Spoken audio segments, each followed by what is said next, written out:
I am the father of the groom, and at his lavish wedding reception, I was seated at table 47 right beside the kitchen door, where the smell of leftover food was stronger than the perfume of 300 distinguished guests. Not by accident, not by mistake. It was a decision. 310 guests were there that evening. Politicians, businessmen, names that only had to appear in a newspaper to become headlines.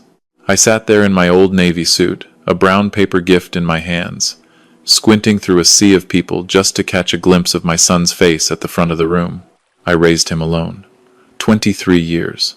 Not one day without a meal on the table, not one semester without tuition paid, not one night of high fever where I didn't sit beside his bed until morning. And that evening, I had been seated further back than the serving staff. I told myself, there must be a mix-up. I told myself, my son would never let this happen if he knew. I sat up straight, ordered a glass of water, and waited. Because that is what every father does. We wait. We always wait. Then Jeffrey Harcourt Mills stood up. The bride's father, a bespoke suit, silver hair, immaculately combed, a champagne flute in his hand like a prop he had rehearsed with beforehand. He tapped the glass lightly, waited for the room to fall silent, and then he looked in my direction. In a room of 300 people, he found table 47, and he looked me straight in the eyes with the smile of a man who had prepared very carefully for this moment. Then he began to speak. I won't tell you yet what he said, because to understand the full weight of those words, you need to hear them in the right order. But I can tell you this, it was not an impulsive remark, not a slip of the tongue from too much wine. Every word was chosen. Every pause was calculated. The whole room laughed because they already knew or had already guessed and were simply waiting to see the look on my face when it was over. 300 people laughing, all at once. I sat completely still, and then I looked up toward the front of the room where my son was standing in the tuxedo I had helped pay for, and I saw something worse than any insult I had just heard. My son was laughing too. He leaned his head toward the bride, covered his mouth with his hand, and laughed the laugh of someone sharing a private joke with the person they love. That joke was me. My name is Martin Calloway, 68 years old, and in that moment, I made a decision that only now, after everything that followed, I am finally able to put into words. I decided that tonight, everything would end in a way that no one in that room could possibly imagine. Because Jeffrey Harcourt Mills had just made a mistake he could not take back. He had just shown me exactly who this family really was, in front of 300 witnesses on the precise evening I had been quietly preparing for that moment for the past 6 months. And now I'll tell you exactly what he said. Jeffrey raised his glass a little higher and announced that he wanted to take a moment to recognize everyone who had gathered to celebrate this union. Then he paused, deliberately, and he said he also felt it necessary to acknowledge what he called, and I remember every syllable, the unavoidable presence of certain unfortunate elements at his daughter's wedding. He looked at me the entire time. He said it was a shame that refinement couldn't be passed down from a father who had clearly never possessed any. He said my son was lucky, that the Harcourt Mills family had graciously agreed to bring Daniel into respectable society. Graciously agreed. The woman beside me, Jeffrey's elderly aunt, completely deaf, entirely oblivious, continued eating her bread roll without looking up. I almost envied her. Around her, the room was still laughing. Jeffrey's wife Margaret was pressing her napkin to her mouth, shoulders shaking. Their son Callum had his phone raised, pointed directly at me, filming. And I understood then what table 47 really was. It wasn't an oversight. It wasn't poor planning. It was a stage. They had positioned me perfectly far enough to be powerless, close enough to be seen. A front row seat to my own humiliation. I want to stop here and say something to anyone watching this who has ever sat in a room and felt that particular kind of loneliness. Not the loneliness of being alone, but the loneliness of being surrounded by people who have decided, collectively, that you don't count. If you know that feeling, then you don't need me to describe what the air tasted like at table 47 that night. You already know. I placed my linen napkin on the table beside my untouched plate. I reached down and picked up my brown paper gift. I tucked it under my arm, pushed back my chair slowly, without drama, without a sound, and I stood up. I didn't look at Jeffrey. I didn't look at Callum and his phone. I didn't look at Margaret. I looked at the exit at the far end of the ballroom, and I started walking toward it. The full length of that room. Past tables of strangers in their evening wear, their crystal glasses catching the chandelier light. Past the floral arrangements taller than I was. Past the ice sculpture. Past the grand piano no one was playing. Jeffrey was still speaking into the microphone, still performing, still entirely certain that the old man in the worn suit was too insignificant to do anything but absorb the humiliation quietly and stay seated. I almost reached the doors. Then I heard footsteps behind me. Fast ones. Almost running. Dad. I turned around. Daniel's bow tie was crooked. His face had gone the color of old paper. His eyes were wet, and he was breathing hard. He'd run from the front of that room all the way to the back, through 300 people, in front of everyone. Whatever it cost him to do that, he paid it without hesitating. Dad, please, I'm so sorry. I froze. I froze. Please don't go. I looked at my son for a long time. I looked at him the way you look at someone you have spent your entire adult life loving, someone you would do anything for, and I felt two things simultaneously. The wound of the past hour, and something else underneath it, quieter and more important. Pride. Because he came after me. Because when it actually mattered, he ran. But I had to ask. I had to know. Because love without honesty isn't love, it's just comfort.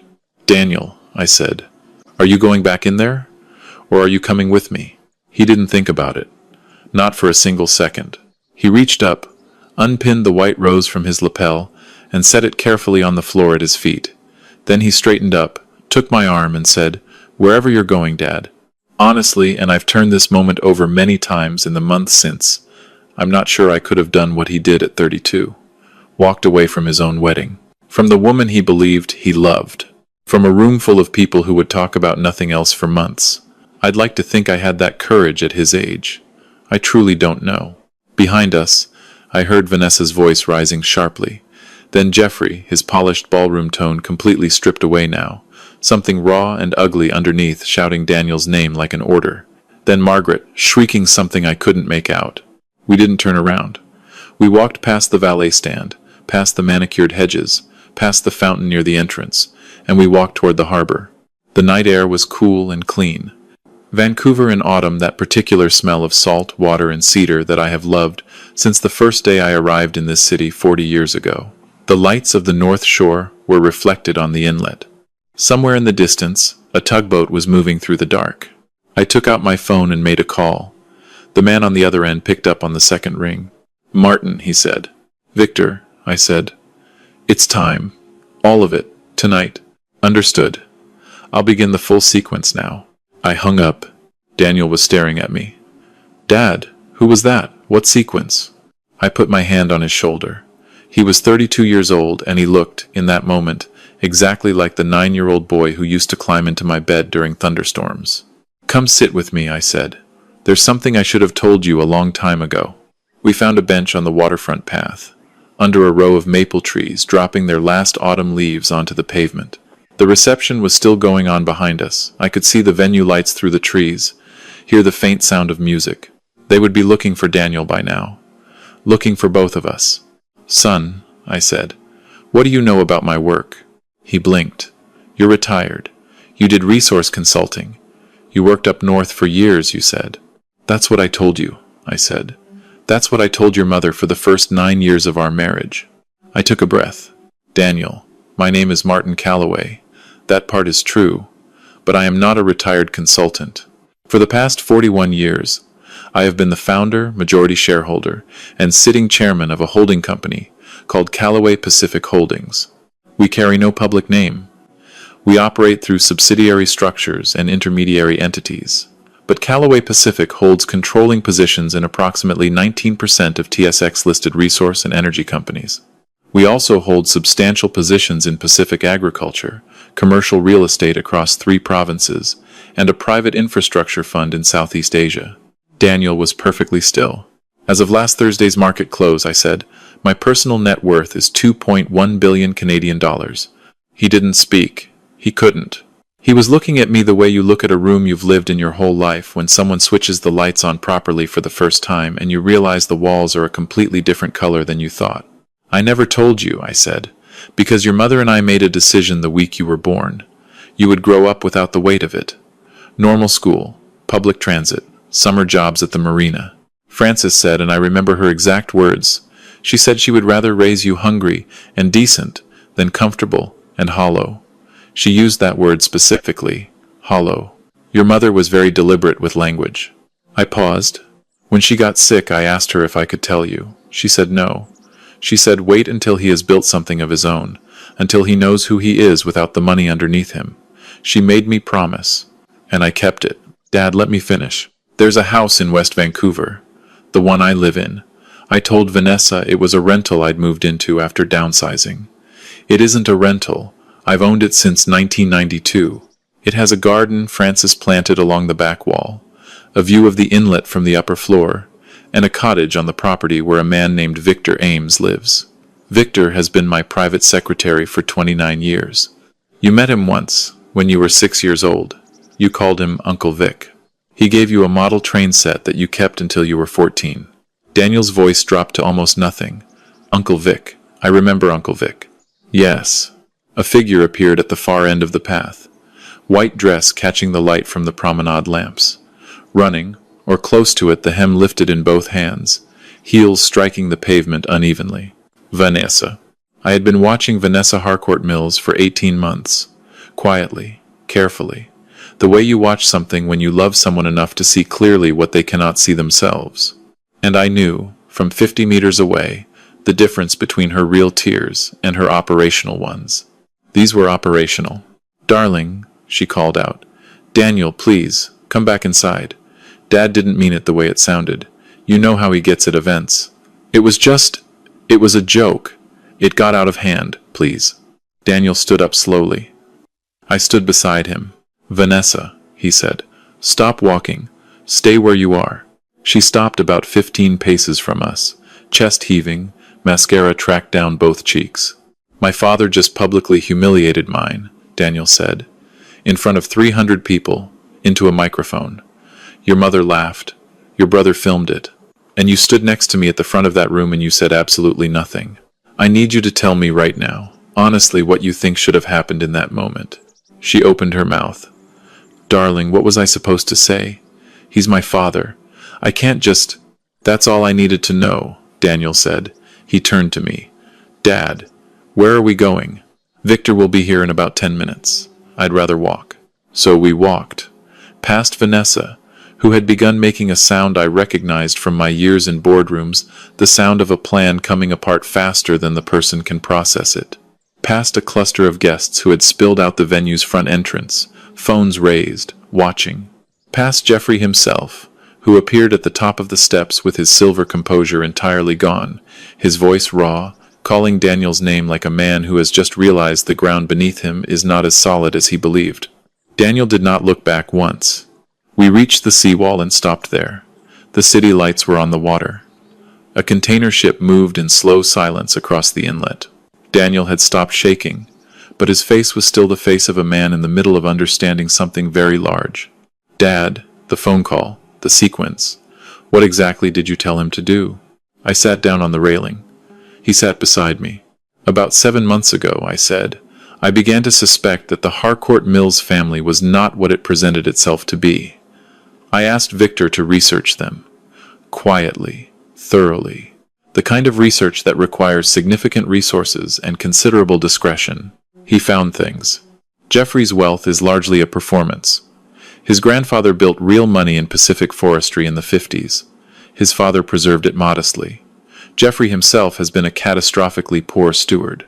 15 years ago, he made a series of devastating speculative investments, private equity, in Indonesian real estate, and came very close to losing everything the family had ever built. He concealed the losses by leveraging the family estate in the Okanagan Valley. For the past decade, he has been managing his extended family's trust accounts, using a structure that is, in essence, a Ponzi scheme. The cousins, the aunts, the relatives who believe their trusts are intact and growing. The money isn't there. It hasn't been there for years. Daniel pressed his hand over his eyes. There's more, I said. Callum, he said quietly. Vanessa's brother. Yes. Victor's team spent 3 months on Callum. He runs an unregistered investment scheme through a numbered company. 51 investors, the majority of them retirees, approximately $14 million received. The money is gone. 6 days ago, I provided a complete documentation package to securities regulators through an anonymous channel. By Monday, they will have everything they need. I estimate Callum has 30 days before the arrest. Probably less. Daniel was staring at the water. And Vanessa, I said. My voice almost broke. I let it almost break. Then I continued. Victor obtained 3 years of her correspondence. I won't tell you how. Vanessa has been in a sustained relationship with a man named Sebastian Crane, a barrister based in Calgary, married, 2 children, since 4 months before she met you. The relationship has continued without interruption throughout your entire time together. There are emails, there are hotel records. There was a reservation for the night before your rehearsal dinner. They were together that night. Daniel sat down on the seawall, slowly, like a man whose legs have quietly stopped working. Why didn't you tell me? 6 months ago, 3 months ago. Why did you let it go this far? Because, I said, you would have argued with me. You would have said I didn't know her. You would have said I was seeing what I wanted to see. You might have married her anyway, and found all of this out from divorce lawyers a decade from now. I couldn't let that happen to you. So I waited. I waited for tonight for a moment where you could see with your own eyes exactly who these people are when something is required of them. And tonight you saw it. He put his head in his hands. I sat beside him and said nothing, because some things need a moment of silence before they can be properly held. After a while, he looked up. The phone call, he said. Victor. The sequence. What did you actually tell him to do? I looked at my son. The reason every dollar I ever made meant anything to me. 5 months ago, I said, Callaway Pacific purchased through 3 intermediary structures the lending position that holds the mortgage on every Harcourt Mills property, including the Okanagan estate. We now hold those mortgages. The acquisition cost me more than the terms justified. I bought the position because I wanted control of the moment. His eyes were wide. Tonight, at the moment Jeffrey began his toast, Victor authorized the simultaneous calling in of every line of credit Callaway Pacific holds against the Harcourt Mills entities. Jeffrey has approximately 68 hours to repay a figure in the region of $38 million. I do not believe he can. I expect he will lose the Okanagan estate, the Carisdale house, the Salt Spring Island property, and the gallery on West Georgia Street. All of it transfers to my holding companies if he cannot meet the call. Dad. Additionally, 2 weeks ago I instructed my media holdings to commission a full investigation into Jeffrey's financial affairs. The story publishes in a national newspaper on Wednesday, with complete documentation. The charitable foundation bearing the family name is required by its own charter to remove Jeffrey from its board within 48 hours of publication. Jesus, Dad. And Callum, I said, is already done. The regulators have everything they need. Daniel stared at me for a long time. You have destroyed them, he said. All of them. In a single evening. I looked out at the water. I said, Callum stole from retirees. Jeffrey spent 15 years stealing from his own family while pretending to protect them. Vanessa lied to you for 2.5 years. I did not create any of that. I only chose the timing. And I chose tonight because tonight, in front of 300 witnesses, they showed you who they are, without knowing what it would cost them. He was quiet for a long time. The container ship had cleared the inlet. The city hummed around us. Dad, that man in there, when he said those things tonight, you knew he would do something like that, didn't you? I had a strong suspicion, yes. You sat there. You let him humiliate you in front of all those people. You didn't say a word. You just got up and walked out. Quietly. Yes. Why not say something? Why not confront him right there? I looked at my son. Because the only thing I wanted him to be exactly himself, fully, completely, on record, so that you could never wonder afterward whether I had misjudged him. He gave me that. He gave me everything I needed, into a microphone, in front of 300 people. And the only voice in that building that had the power to actually hurt me was yours, and you ran after me. So nothing that happened in there tonight matters, not a single word of it. He started to cry then. Not the panicked tears of Vanessa on the lawn. The deep, slow tears of a grown man who has just understood several true things at once about the woman he thought he loved, about the family he was marrying into, and about the quiet old man in the navy suit who had been watching over him from a careful distance his entire life. I let him cry. I put my hand on his shoulder and I let him take the time he needed. After a while, he wiped his face with the back of his hand the way he had done at 9, at 14, every time he'd cried in front of me, and didn't want to be seen doing it. "What happens now?" he said. "Now Victor pulls up," I said, "and we go home. My home. Our home. There is a bedroom in that house that has been waiting for you for 32 years, and I am not embarrassed to say it. Tomorrow, when you're ready, we talk. And the day after that, if you want, only if you want, you'll sit down with my lawyers, and I will begin showing you the business that one day, if you choose it, will be yours. Dad, I don't know if You don't have to decide tonight. You don't have to decide this year. Whatever pace you need, whatever you decide, I'll be there either way." He looked back once toward the venue. The lights were still blazing through the trees. The music had stopped. "I'm sorry I laughed," he said, when he was talking. I don't know why I." "Stop," I said. "You're here. You came after me. That is the only thing that matters." Headlights appeared at the end of the path. A black SUV, moving slowly, stopping at a respectful distance. Victor, 29 years beside me, a man who has never once intruded on a moment that wasn't his, waited with the engine running and said nothing. We got in. Victor caught my eye in the rearview mirror. A quiet nod. The nod of a man who understood everything and needed to say nothing. "Where to, Martin?" "Home, Victor. Take us home." The city lights moved across my son's face as we pulled away from the waterfront. He was looking out at Vancouver the way a person looks at something familiar when they're seeing it properly for the first time. Not as scenery, as something they are genuinely inside of. That was 9 months ago. I want to tell you the rest, because the rest matters. Jeffrey Harcourt Mills could not raise the capital. He lost the Okanagan estate within 4 days of the wedding. The Carrisdale house sold at a steep loss the following month. But it wasn't enough. The bankruptcy was filed before Christmas. The foundation removed him from its board the morning after the story published, exactly as the charter required. I'm told he and Margaret have relocated to a relative's property somewhere in the interior. I don't know the details of their life now. I don't particularly need to. Callum was arrested 11 weeks after the wedding. He is currently awaiting trial on 26 counts.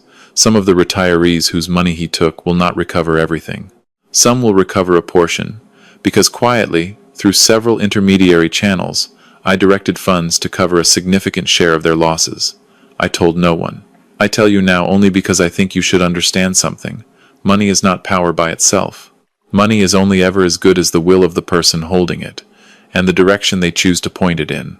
Vanessa married Sebastian Crane 14 months after the wedding. His divorce was reportedly complicated. I wish her nothing in particular. Daniel started at Callaway Pacific the Monday after the wedding. He insisted on beginning at the very bottom, his words, not mine. He spent 6 weeks making coffee for the analyst team. He sat in on board meetings as an observer and didn't speak unless asked. He asked good questions. He is now learning the agriculture portfolio from the woman who has run it for me for 18 years, and she has told me quietly that he has a genuine instinct for it. I think his mother would have been proud of who he's become. I am absolutely certain of it. He met someone 3 months ago. Her name is Simone. She works in marine conservation, restoring eelgrass habitats in the coastal shallows north of the city. She is kind in the specific, unperformative way that I learned to recognize in Francis. Daniel has not told her yet about any of this. He says he wants to be certain first. He is bringing her to the West Vancouver house next weekend. He's asked her to dress casually. He'll introduce me as just his dad. I think I'll wear the old navy suit. I want to say a few things before I go. To whoever is watching this, and I mean this, not as a lecture, but because I think some of you came here carrying something similar and deserve to hear it said plainly. First, wealth has never made anyone into something they were not. It only amplifies what is already there. Jeffrey Harcourt Mills had 3 generations of money, and what that money gave him was the unshakable belief that a man in a worn suit at table 47 was fair game for public mockery. That belief is not confidence. It is fear wearing the mask of confidence. A person who is genuinely secure has absolutely no need to look down at anyone. The next time you see someone treat a stranger with contempt, understand what you are actually seeing. You are seeing a frightened person, not a powerful one. Second, the greatest thing I ever gave my son was not the fortune. It was the years before the fortune, the bus rides, the weekend jobs, the learning to manage without. Those years are the reason he dropped that rose on the floor and walked out with me. Character is built in the ordinary years. You cannot purchase it later, no matter how much you have. Third, and this one is for anyone who has ever frozen in a room when someone they loved needed them to speak. Please hear this clearly. The shame is not in the freezing. We all freeze. The only shame would be in walking away afterward and pretending it didn't happen. Daniel ran after me. He caught me at the door.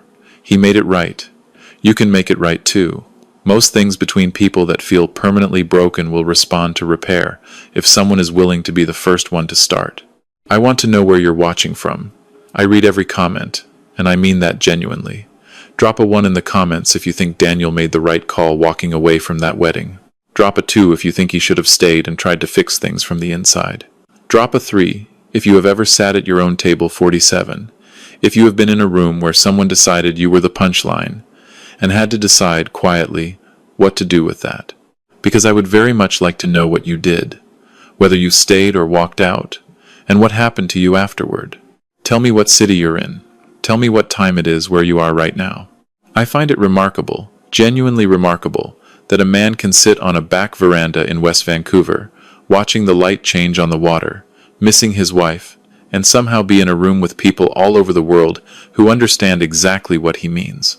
If this story reached you in some way, please consider subscribing. I'll be back soon with another one.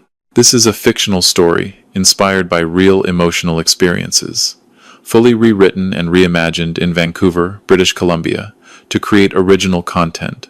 Any resemblance to real people or events is entirely coincidental.